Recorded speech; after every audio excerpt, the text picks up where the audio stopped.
silent night, holy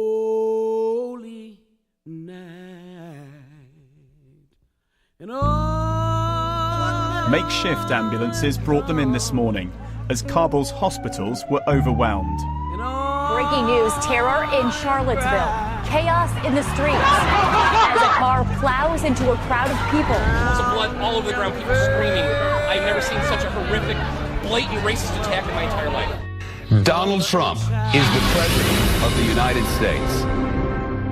With a stroke of a pen, President Donald Trump signs an extreme vetting executive order. The measure bans refugees from Syria indefinitely and imposes strict controls on travellers from several Muslim countries. The Egyptian military striking back overnight against the people they believe were behind a truly horrifying terror attack, one of the worst in that country's history. Yeah, it's awful. The death toll is now upwards of 300 people, including many children, after an attack on a mosque where worshippers were in the midst of Friday prayers. We begin with the deadly Palm Sunday bombings in Egypt.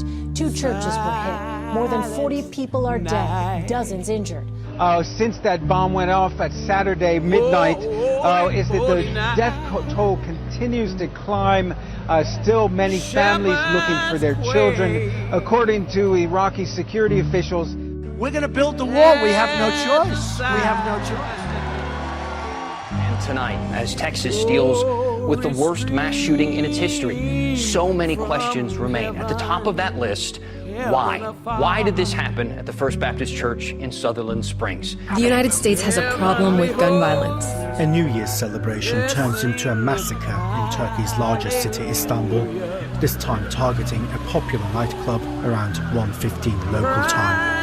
The United States has dropped one of the biggest non-nuclear bombs in Afghanistan. It was the day a baseball field became a field of horror. Majority Whip Steve Scalise, a key ally of President Trump, was medevac to the hospital with a severe gunshot wound in the hip. President Donald Trump signs an executive order that prevents U.S.-funded groups from providing or offering information about abortions. Shots were fired at a gay nightclub in Orlando, Florida this hour. Look at that, just shooting back and forth.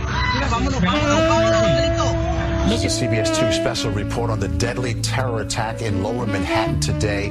Here are the details now. 8 people are dead, at least 12 hurt, some of them critically, after a man drove a rented Home Depot truck onto a bike path along the West Side Highway. A luxury resort popular with Western expatriates outside Mali's capital, Bamako, has come under attack by suspected jihadists.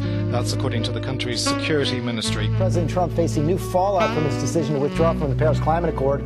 Leaders from the European Union and China meeting today and reaffirming their commitment to the deal. A coalition of Gulf nations led by Saudi Arabia has launched a military operation in Yemen. It was during evening prayers on Sunday that witnesses say gunmen opened fire on 40 worshippers inside. Ambulances continue to take away the dead and injured. Hundreds of migrants from countries including the Gambia, Senegal and Nigeria are being traded in modern-day slave markets. The aftermath of one of the deadliest attacks to hit Somalia in the last 10 years. The death toll from twin bomb blasts that struck busy junctions in the heart of the capital, Mogadishu, has soared to at least 137. Breaking news now on CBS 2 News at 11, an active shooter situation on the Las Vegas Strip. It sounds like it began at the Route 91 Harvest Country Music Festival at the Mandalay Bay Resort Event Center in Las Vegas tonight. It was one of the worst gun violence disasters in recent U.S. memory. The 2012 Sandy Hook Elementary School shooting in Newtown, Connecticut left 26 people dead, most of them small children. At the time, lawmakers proposed gun reform legislation, a move supported by the president and nearly 90% of the public. But it failed in the Senate. And 2 years later, gun violence is steadily on the rise.